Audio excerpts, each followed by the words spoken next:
Seigneur. Amen. Vous savez, j'étais là, je pensais à ça, je pensais à ce qu'elle disait la Victoria, je pensais à ma compagne. Et je disais, Seigneur, comment ça se fait que j'ai pu arriver aujourd'hui à ça? Et hier, j'étais avec Georgie, et sans que le Seigneur nous garde de ces choses, j'aime pas parler comme ça, moi. Hier, on était avec Georgie, on était boire un chocolat à une nouvelle boulangerie qu'ils ont fait à Bédarieux. Et on s'est assis tous les deux, on a commencé à parler. Et il me dit, Kevin, il me dit, j'ai une question à te poser.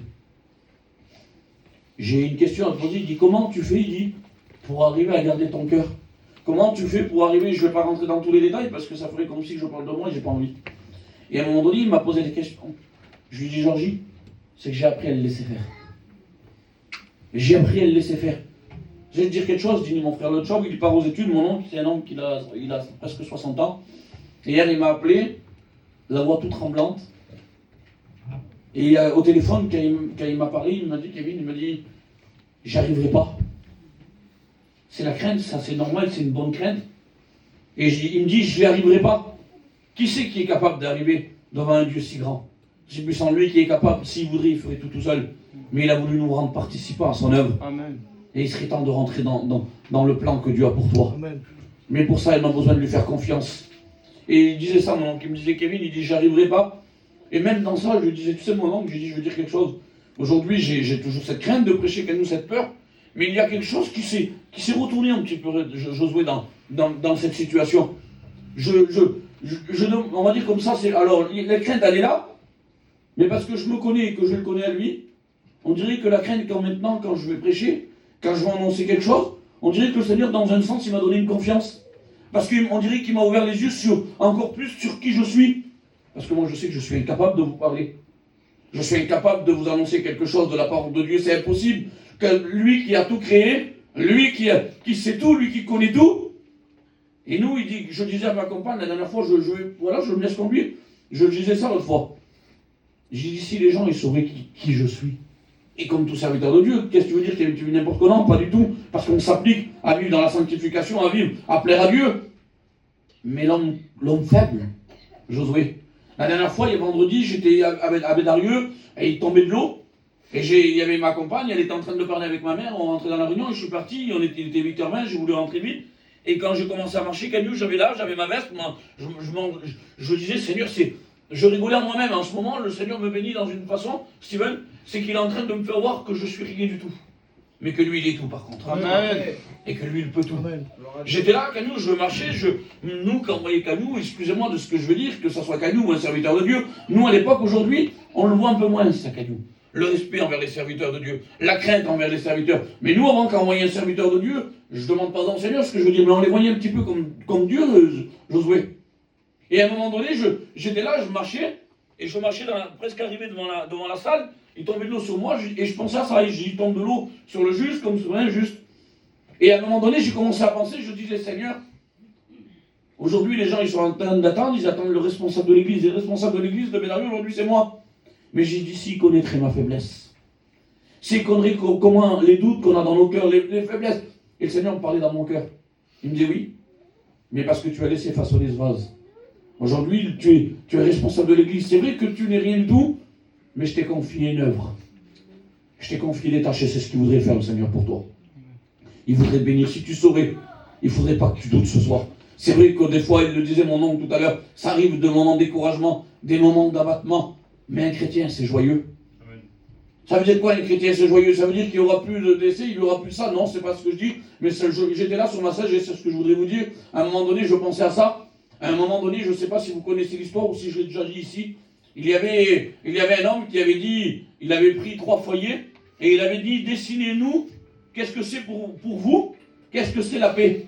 Alors il y avait des tableaux à peu près grands comme ça, de 50 cm, 1 mètre à peu près. Alors un homme, Josué, avec son foyer, ils ont imaginé, alors ils ont fait un avion, un voyage, des gens qui atterrissaient sur une bord de mer, avec des enfants qui jouaient sur la plage, Steven, et à un moment donné, qui avait de l'argent, qui avait ça. Et cet homme-là, il lui a dit, non, c'est pas ça la paix. Cet homme-là était chrétien, il lui dit, non, c'est pas ça la paix. Et à un moment donné, il y en a un autre qui l'a fait, il dit, mais c'est quoi la paix? Lui, il a eu une imagination de faire un oiseau. Alors il a fait un oiseau avec le ciel qui était beau, pas de nuages, un grand soleil, et il faisait cet oiseau avec des petites notes qui étaient en train de chanter. Et cet homme-là, encore, il a dit, non, c'est pas ça la paix. Ça, c'est la paix du monde, mais c'est pas ça la paix.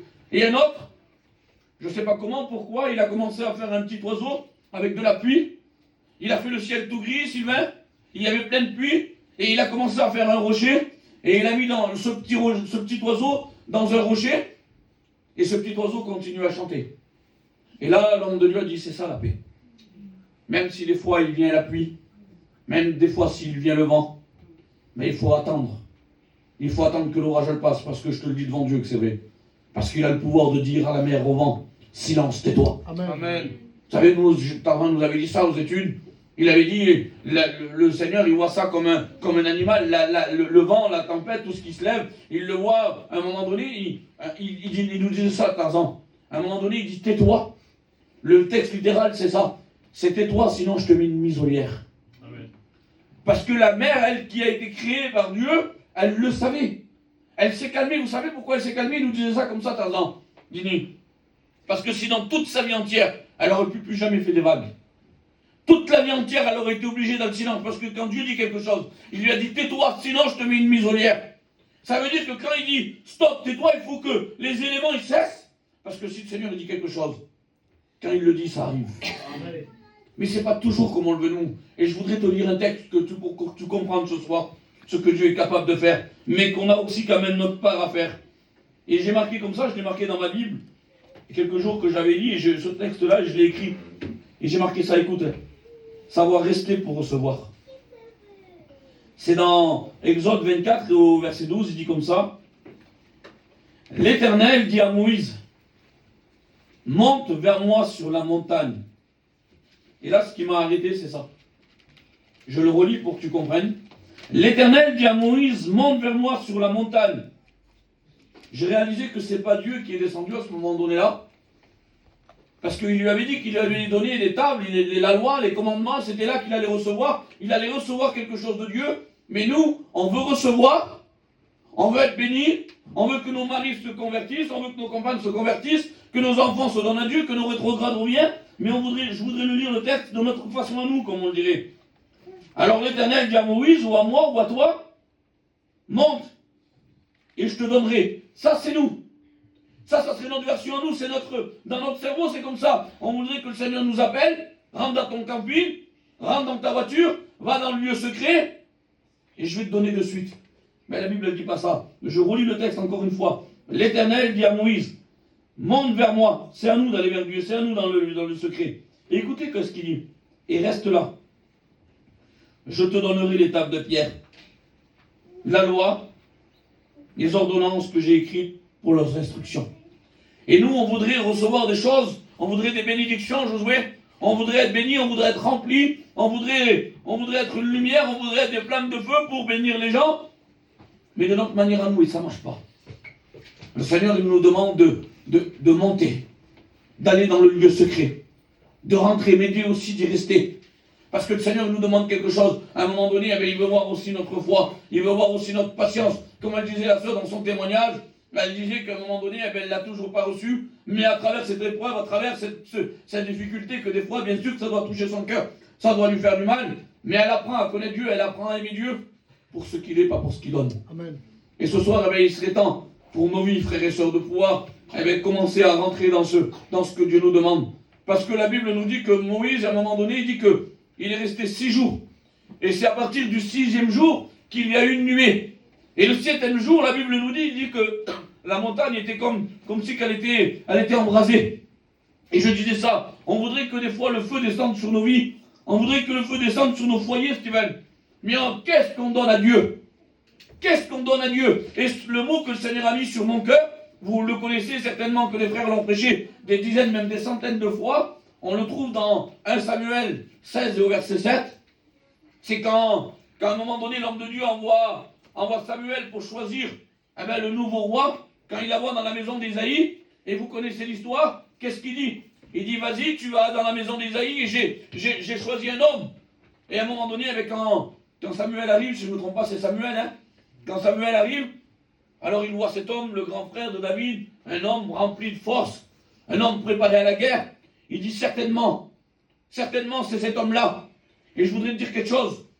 Souvent c'est comme ça nous. Nous on voit, je ne sais pas, allez, je vais prendre mon petit cousin en exemple, Vini, parce qu'il est partout, il joue au piano, il joue à la guitare, il visite. Certainement, ça doit être cet homme-là. Cet homme, certainement, l'homme de la situation, c'est lui. Et nous, on voit ce qui frappe les yeux, Steven. Voilà ce que l'on est capable de voir. Mais le Seigneur lui commence à lui parler, Josué. Il dit, ne prends pas garde à son apparence. Ne prends pas garde à son apparence. Il dit, parce que vous regardez à ce qui frappe les yeux. Et il dit, mais moi l'Éternel, je regarde au cœur. Amen. Et j'ai écrit ça. On va se laisser conduire, diriger par le Seigneur. Mais j'ai écrit ça sur ma feuille. Je disais, bonne et mauvaise nouvelle pour toi. La bonne nouvelle pour toi, mon frère, ma soeur, ou mon ami, qui ne connaît pas le Seigneur, peut-être toi qui t'es éloigné. La bonne nouvelle, c'est que peut-être tu vis une situation difficile. Peut-être que tu es tombé, tu t'es éloigné, tu as rétrogradé. Peut-être que tu ne t'approches pas de Dieu parce que tu vis des combats trop difficiles pour toi. Mais laisse-moi te dire que le Seigneur, il les connaît. Tes combats, il les connaît. Et il est capable de t'en sortir. Amen. Parce que le Seigneur, il regarde au cœur. Et il connaît peut-être avec que les gens te jugent. Je ne sais pas. Ce soir, je ne voudrais pas évangéliser, mais peut-être s'il y aurait une personne qui aurait besoin ce soir du Seigneur et qui voudrait, Seigneur, qu'est-ce que quelqu'un pourrait faire quelque chose pour moi? Laisse-moi te dire que Dieu, il a donné son Fils pour toi aussi. Amen. Il a été jusqu'à la croix, il a été jusqu'au bout pour toi. Pourquoi? Parce qu'il connaissait ton cœur, il savait par où tu passerais. Mais la situation, ce soit pour ta vie à toi, eh bien, c'est que tu te tournes vers le Seigneur. Amen. Parce que même si les gens te jugent, t'accusent, te condamnent, le Seigneur, lui, ne te condamne pas. Et la bonne nouvelle, c'est ça, c'est que le Seigneur, il peut te sauver ce soir. Et la mauvaise nouvelle pour nous, c'est qu'aujourd'hui, des fois, nous, chrétiens, chrétiennes, c'est ce qu'on fait des fois. Nous, on veut que les gens nous voient. On veut être vu des gens. Moi, je vous le dis devant Dieu, j'ai pas honte de le dire avant, ça faisait peut-être un peu honte de le faire. Mais aujourd'hui, je disais, Seigneur, je veux être qui tu veux que je sois. Je ne veux pas vivre une vie d'apparence, Seigneur, parce que, premièrement, tu me parles à moi.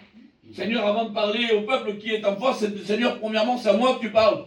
Et quand on a commencé à faire l'œuvre à Bédarieux, alors j'ai aidé mon ancien, pas de souci. Et moi, dans le désir de mon cœur, c'était que quand je continuerai le ministère, bien sûr, quand je serai reconnu, moi, le désir de mon cœur, c'est d'aller faire des réunions partout.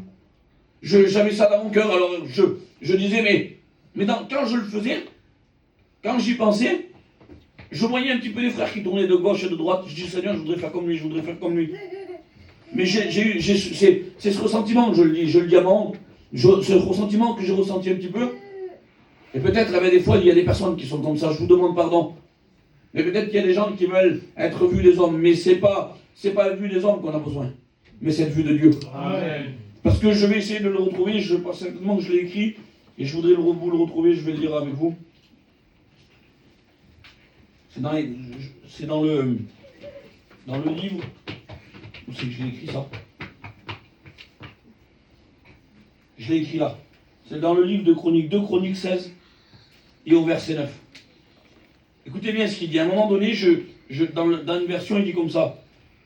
Les regards de l'Éternel parcourent la terre, et pour soutenir, il dit, donc celui que son cœur est tout entier à lui.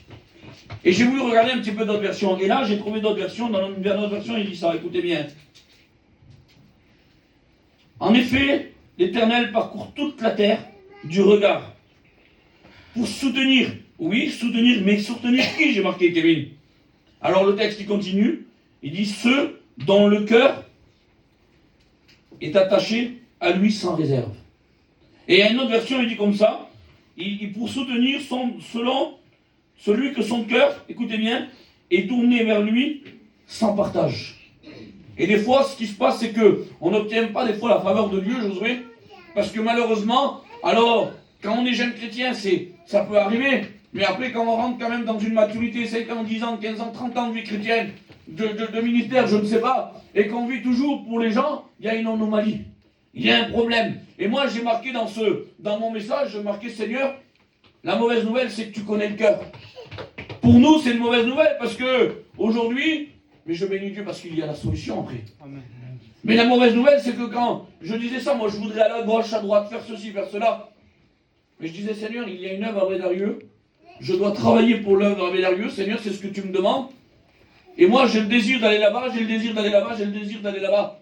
Mais pourquoi? Parce que les frères sont appelés à ça. Béni soit Dieu pour les frères qui sont appelés à aller de droite et de gauche. Mais si toi, le Seigneur, il te demande de t'occuper de 5 brebis, Pourquoi tu voulais aller prêcher au monde entier? Pourquoi tu voudrais faire le tour du monde, aller en Amérique pour prêcher, pour aller témoigner, pour aller faire ceci? Et souvent, c'est... Un homme m'avait dit ça un jour. Il m'a dit, Kevin, prends garde. Quand je me suis levé pour faire servir le Seigneur, il m'a dit, prends garde. Il m'a dit, prends garde parce qu'à un moment donné dans ta vie, il dit, ça arrive à tout le monde, ça. À un moment donné dans ta vie, tu vas vouloir épater. Tu vas vouloir épater. Eh bien, ce soir, ce que je voudrais vous dire, mon frère, ma soeur, et je me le dis à moi, c'est pas les hommes qu'on doit épater. Mais si on pourrait le faire, et c'est impossible, mais avec moi, si on voudrait épater quelqu'un, si on voudrait plaire à quelqu'un, c'est à Dieu qu'on doit plaire, Josué. Amen. C'est au Seigneur qu'on doit plaire. Alléluia. Parce que vous savez, à un moment donné, si on veut que le ciel y s'ouvre, si on veut que la bénédiction elle vienne, eh bien, à un moment donné, il faut qu'on ait un cœur tout attaché pour le Seigneur. Il faut qu'on ait un cœur attaché tout pour lui. Parce que j'ai marqué ça. Je disais, pour qui on le fait? Pourquoi on le fait? J'ai dit ça, c'est le mot qui a sur mon cœur. Écoutez-moi bien. À un moment donné, j'étais en train de lire, vous savez, tout serviteur de Dieu, il faut vous le dire, on le lit des fois 3 fois, 4 fois, et on va dire qu'il n'y a rien qui se passe, et à un moment donné, un petit mot. On lit le texte, là, l'histoire, elle ne nous dit rien du tout, on la relit, et à un moment donné, clac, un petit mot qui se bloque. Et quand je lisais cette histoire-là, il y a une histoire, je disais, Seigneur, et là, je sentis que le Seigneur parlait à mon cœur. Il me dit, Kevin, quand tu fais les choses, pour qui tu les fais? Et ce soir, je voudrais te poser la même question. Pour qui tu le fais quand tu fais quelque chose? Mais, et pourquoi tu le fais? Dans quel but? Je voudrais m'adresser ce soir à mes frères pour ne pas mettre les hommes mal à l'aise. Quand on va témoigner, est-ce qu'on le fait avec des belles paroles, avec des beaux mots pour épater les gens? Ou est-ce qu'on le fait pour que les gens soient bénis? Est-ce qu'on le fait pour que les gens se convertissent? Quand on va prêcher, Dini, est-ce qu'on va prêcher pour que les gens nous regardent et dire quel prêcheur? Oh, quel homme, quelle belle note qu'il a! Que le Seigneur nous garde de ces choses-là. Amen. Mais nous voulons tout faire pour la gloire du Seigneur. Amen. Parce que je disais ça, moi je disais, Kevin, aujourd'hui on s'occupe de, vous avez vu, on fait des rallyes jeunesse avec les frères. Alors on est là, on s'occupe, je suis responsable de l'église. Et Georgie, c'est ce qu'il me disait. Il me disait, Kevin, comment tu fais pour arriver à te garder? Je dis, mon frère, parce que rien n'est à moi. Tout est à Dieu. Et je disais, par contre, aujourd'hui je suis comme ça. Mais demain peut-être je tombe dans l'orgueil, Dini. Je tombe je me prends pour je sais pas qui. Mais le Seigneur, ça appartient à Dieu, l'œuvre de Dieu, elle appartient à Dieu, elle ne nous appartient pas à nous. Et ce que nous avons besoin, plus que jamais, mes frères, plus que jamais, mes sœurs, c'est de réaliser ce soir et que ce fasse résonner dans ton cœur ce soir. Peut-être mal dit, mal expliqué, en bégayant, mais ce soir, il faudrait que ça résonne. Tout ce que tu fais, pour qui tu le fais? Pourquoi tu le fais? Est-ce que quand je me disais ça, moi, Kevin, si demain, on t'enlèverait la responsabilité, tu es avec Darieux, alors il y a là, l'œuvre elle est on va dire comme ça, en pleine expansion. Si vous verrez, il y a Georgie qui sont là, ma compagne, Victoria, elle peut vous le dire. Je vous le dis devant Dieu que c'est plein à craquer, Steven. Il y a 70, 80 personnes, toutes les réunions, 70, 80. Si on fait une mission, il y a 150 personnes dans la réunion. De toute façon, les missions, on ne peut même plus les faire dans notre salle, tellement qu'on a du monde. Mais ça se passe bien par la grâce du Seigneur, il y a des conversions, il y a des rétrogrades qui sont en train de revenir. Dans mes réunions de prière, un jour, peut-être m'avait dit ça. Il m'avait dit, Kevin, si tu veux voir si ton église elle est en santé, l'endroit où tu es, elle dit, avec ton église, tu la verras, tu sais où? Dans une réunion de prière. Dis que demain matin, tu fais une réunion de prière, dis demain matin, tu fais un jeûne, et tu verras où elle est ton église. Parce que si tu fais 10 réunions, sur 10 réunions, il y a 9 fois qu'il y a 4 personnes, il y avait ton église, ça sera les 4 personnes. Voilà ce qu'il me disait l'ancien, voilà ce qu'il disait peut-être. Et je dis bénis la grâce du Seigneur parce que avec les frères on fait un travail et l'œuvre de Dieu passe bien avec Darieux, ça marche. Et je réalisais ça, le Seigneur me disait dans mon cœur, si Kevin, si je t'enlèverais de là maintenant, là que tout va bien, quand ça marche bien, qu'est-ce que tu ferais? Est-ce que quand tu continuerais à le faire? Est-ce que quand tu continuerais à venir à la réunion? Est-ce que tu continuerais à faire les visites? Est-ce que tu continuerais à aller témoigner? Ou est-ce que tu t'arrêterais? Et là j'ai réalisé dans mon cœur, je disais Seigneur, je ne sais pas, mais je t'en supplie Seigneur, garde mon cœur. Garde mon cœur plus que toute autre chose, Seigneur. Parce qu'à un moment donné, je pensais à ça. Et je passais à cet homme-là qui était, vous le connaissez l'histoire. L'histoire, c'est à un moment donné qu'il devait partir à la guerre. Et là, il y a le vieux Moïse et qui envoie Josué pour aller combattre. Et il s'en va on va dire dans la vallée pour combattre. Mais le vieux Moïse, celui qui avait fait des exploits, était fatigué, était vieux. À un moment donné, il fallait que ça soit Josué qui soit au combat. Et je pensais à ça. À un moment donné, il ne pouvait pas rester tout seul. Moïse, il ne pouvait pas, parce que la Bible nous dit que quand il levait les bras, vous connaissez l'histoire, la victoire était remportée. Mais quand il baissait les bras, Josué était en train de perdre. Alors qu'est-ce qu'ils ont fait? Il y avait leurs frères avec eux. Il y avait Hur et Aaron qui leur levaient les bras pour pouvoir combattre. Et je connais une église, je ne dirais pas, il n'y a pas besoin de citer, et je pensais à ça. Une grande église, et à un moment donné, ces serviteurs de Dieu là, je disais quelle tristesse. À cet endroit-là, quand ils sont responsables, ben, ils font des visites, ils font ci, ils font là.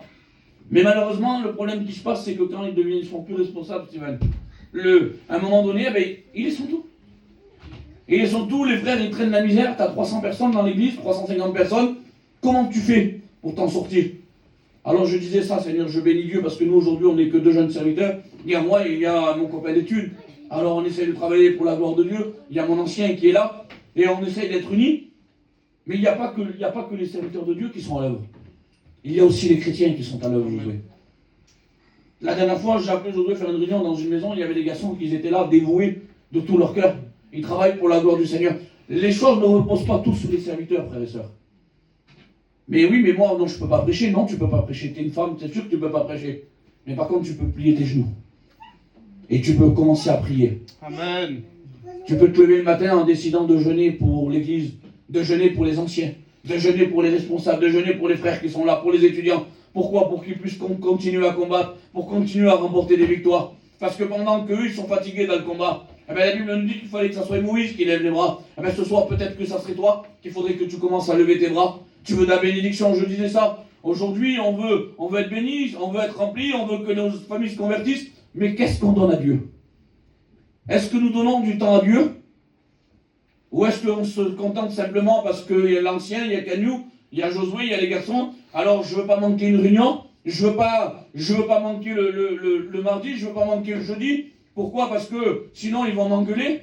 Et après, quand on est chez nous, eh bien on vit, je ne parle pas de péché, mes frères, mes soeurs, mais ce soir c'est des fois peut-être un peu de négligence par rapport à la prière, par rapport aux jeunes, parce que je le crois de tout mon cœur et je le dis devant Dieu, sinon je ne le dirai pas. Moi, je le crois qu'aujourd'hui, les chrétiennes qui sont ici, ils veulent une véritable vie chrétienne. Mais des fois, malheureusement, ça nous arrive à nous, je vais en venir. À un moment donné, eh bien, on a de la négligence dans la prière. On est tellement dans l'activité, qu'à nous qu'on oublie l'intimité. Et les anciens nous ont toujours appris d'avoir plus d'intimité que d'activité. Mais malheureusement, ben, nous, des fois, on est pris. Et je disais ça la dernière fois à la réunion à Bédarieux. J'ai dit, on est rentré dans une maison parce que sur le terrain, il faisait vraiment froid et on a pris une petite maison. Et je bénis Dieu, dans cette petite maison, il y a un petit bureau, une petite pièce, et moi, j'ai fait mon bureau dedans. Et j'ai dit à ma femme, j'ai dit, tu vois, le bureau, là, tu ne le touches pas, Dini. J'ai dit à elle, ça, tu ne le touches pas, tu fais ce que tu veux, mais j'ai dit, dans la maison, tu feras ce que tu veux, mais ça, je veux que ça soit mon bureau. Alors, je bénis Dieu, on a commencé, on a arrangé la maison, on a monté quelques affaires, et à un moment donné, il y avait ce bureau-là, mais on est rentré, c'était à peu près vers le 15 décembre. Alors les premiers jours, elle avait mis quelques petits cadeaux dedans. Et moi, ça me gênait pour rentrer dedans. J'ai dit, tu vas m'enlever ça? J'ai dit, elle me dit, mais on est rentré le 20 exactement. Elle me dit, dans 4 jours, on les enlève. Il dit, tu seras tranquille. Alors moi, je mettais l'excuse, Josué, je le dis à ma honte, je mettais l'excuse sur ma compagne. Je lui disais à un moment donné, je lui dis, il faut que tu les enlèves, ces choses. Regarde, je ne peux pas aller, je voudrais lire, je voudrais prier. J'en avais fait mon bureau, alors je les ai un petit peu sur le canapé, un peu sur la table, pas de souci. Mais moi, je voyais ces moments de passer des heures dedans. Je voulais passer des heures pour rester des journées entières dedans. Et en plus, il fait que pleuvoir, alors c'était l'occasion, on n'a pas besoin d'aller travailler parce que, de toute façon, on n'a pas le choix, il fait que pleuvoir. Mais la Noël, elle est passée, elle a enlevé les cadeaux, elle a tout rangé, elle a mis tout en place. Et le problème qu'il y a eu, Steven, c'est que j'ai du mal à y rentrer dans ce bureau. Alors des fois, on met la faute sur un tel. On met la faute parce qu'il faut faire le ménage. On met la faute parce qu'il faut faire à manger. Oui, mais mon mari, moi, il n'est pas converti, alors tu comprends? Oui, mais peut-être ton mari n'est pas converti. Peut-être que ta compagne, elle n'est pas convertie, elle veut faire d'autres choses. Mais il serait temps de prendre du temps pour Dieu. Amen. Parce que nous voulons souvent que le feu il descende sur nos vies. On veut que le Saint-Esprit vienne nous visiter, qu'il vienne visiter nos familles. Mais qu'est-ce qu'on donne à Dieu? Quel temps nous donnons au Seigneur? Et je réalisais ça. Je disais, en vrai, j'ai mis la faute sur ma compagne pendant quelques jours. Mais aujourd'hui, regardez, on est le 19 février. Mais si vous saurez, si tu saurais comment ça me coûte pour rentrer dedans. Je le disais à Bédarieux, la dernière fois, ils rigolaient, eux. Vous croyez qu'on est des hommes extraordinaires, vous croyez des fois qu'on est des champions. Mais nous sommes des hommes de la même nature. On est des hommes qui sont faibles, on est des hommes qui luttent et qui combattent pour pouvoir prier, pour pouvoir lire. C'est difficile. Alors c'est pas parce que tu n'arrives plus à prier, que tu n'arrives plus à lire, que tu dois abandonner, bien au contraire. C'est que moi aujourd'hui, j'ai pris des nouvelles résolutions. C'est qu'il est passé presque 2 mois. Quand je passe 10 minutes, je jouais dans le petit bureau là. On dirait que j'ai passé 2 heures. Alors l'autre fois, j'ai dit à Dieu, Seigneur, j'ai dit, je ne veux plus mettre la faute sur personne. C'est moi le problème. Seigneur, je veux que ma mère, elle se donne à Dieu. Seigneur, je veux que ma petite Christelle, elle se donne à Dieu. Seigneur, je veux que les rétrogrades y viennent. Mais combien de temps je passe? J'ai fait, je vous aurais vu, on aurait dit, c'est merveilleux. J'ai écrit des noms, j'ai écrit les familles, priez pour un tel, priez pour un tel. Je disais ça, les gens ils rigolaient. Alors quand j'y rentre dedans, je prie pour eux. Si je vois le bureau, moi je vais lire les besoins là. Mais le problème, c'est que le plus dur, c'est d'y rentrer dedans. Et bien ce soir, le Seigneur il voudrait te dire, il faut que c'est temps de rentrer dans l'intimité avec le Seigneur. Amen. De pouvoir rentrer. Parce que je disais ça, Moïse, à un moment donné, eh bien, il a fallu, à un moment donné, qu'il reste, la Bible nous dit qu'il est resté au bout du 6e jour, il a eu la nuée. 7e jour, il a eu, comme la montagne qui a été embrasée. Mais là, il aurait pu donner 7 jours, je veux, c'est déjà bien, c'était pas mal. Mais la Bible nous dit que c'est au bout de 40 jours et 40 nuits, Steven, qu'il a reçu. Je disais, Seigneur, si tu me demanderais de rester 40 jours et 40 nuits, est-ce que je le ferais? Je veux être sincère avec vous. Je pense pas, aujourd'hui, je pense pas que je le ferai. Mais mon désir à moi, c'est d'y arriver.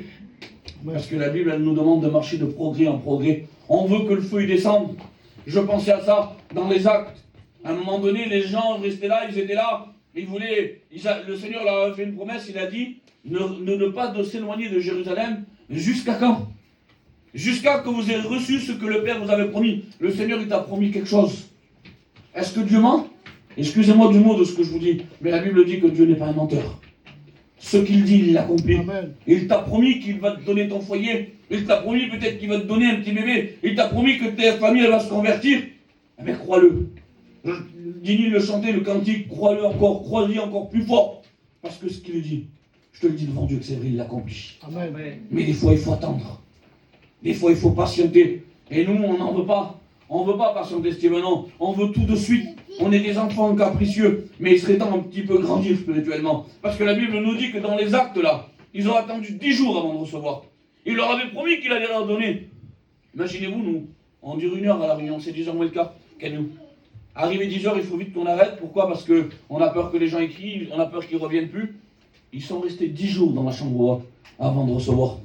Et s'il faudrait prier ce soir, peut-être, je ne sais pas moi, jusqu'à minuit, 1h du matin, que le Seigneur nous demanderait de prier, et qu'à 2h du matin, on recevrait la bénédiction. Mais je ne sais pas, il y aurait peut-être que Gagnou qui resterait là, je ne sais pas, je vous donne un exemple. Et on partirait tous, on verra demain la bénédiction, Josué. Il serait temps que nos cœurs se retournent vers le Seigneur. Amen. Il serait temps que, je ne dis pas qu'on n'a pas un cœur pour Dieu, c'est pas ce que je veux dire, mais un cœur sans compromis, un cœur qui est attaché totalement à lui, un cœur tout entier pour lui. Parce que je vous le promets, mon Dieu, qu'il va vous la donner, la bénédiction. Ce qu'on attend pour nos familles, il va la donner. Mais le Seigneur, il attend notre part à nous. Qu'est-ce qu'on donne à Dieu? La Bible dit comme cela, à un moment donné, je termine avec ça, j'avais dit ça à Bédrieux un jour, il y a quelque temps de ça. Je disais, Seigneur, je lisais l'histoire de David, et à un moment donné, David avait péché.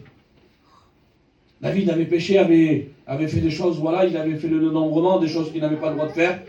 Dieu lui avait donné l'ordre d'ordonnance, il n'avait pas obéi. Et à un moment donné, il se trouve devant un homme, et lui, l'homme qui est là, il dit, le roi a demandé quelque chose, alors on va le faire. Et il lui dit, écoute, je te donnerai les bœufs, je te donnerai les chars, je te donnerai tout ce qu'il faut. Et à un moment donné, la Bible nous dit que David, il se retourna vers cet homme. Et vous connaissez l'histoire, vous savez ce qu'il dit? Il dit, je ne donnerai rien à l'Éternel de ce qui ne coûte rien. Je ne donnerai pas à l'Éternel de ce qui m'a rien coûté. Il a dit, je vais te le payer. Il faut que je te le paye parce que je veux l'acheter, je ne veux pas. Je ne veux rien donner à l'Éternel gratuit parce qu'à un moment donné, il est temps de donner des choses à Dieu. Alors aujourd'hui, on ne donne pas avec de l'argent. Mais quel temps nous passons devant le Seigneur? Jusqu'à quand nous allons vivre une vie de se contenter d'aller à la réunion, comme on dit souvent les Parisiens, métro, boulot, dodo. Nous, c'est peut-être pas métro, boulot, dodo, mais c'est réveil, réunion, dodo, réveil, réunion, dodo. Mais qu'est-ce qu'on fait la journée? Est-ce qu'on est capable de s'arrêter de faire le ménage? Est-ce qu'on est capable, aujourd'hui, on est capable de discuter? Je l'ai vu, moi, je me le parle à moi ce soir. On est capable de parler avec les garçons de tout pendant des heures et des heures et des heures. Je le fais, on parle avec les garçons des fois. On est dans la salle, on est là, on parle ensemble, on est dans une voiture, peu importe. Et on a passé peut-être 2 heures ensemble, mais on n'a même pas été capable de prier 10 minutes. Et on voudrait que Dieu remplisse, on voudrait que le Saint-Esprit, on voudrait que quand on s'approche, on voudrait que vers les gens, quand on arrive, que les gens ils disent, maman, quel chrétien lui là. On voudrait qu'il y a quelque chose qui ressorte de nous. Oui, mais si on veut que quelque chose ressorte de nous, si on veut que la lumière, elle ressorte de nous, si on veut qu'on soit des flambeaux, il faut s'approcher de la lumière. Il serait temps de s'approcher du Seigneur.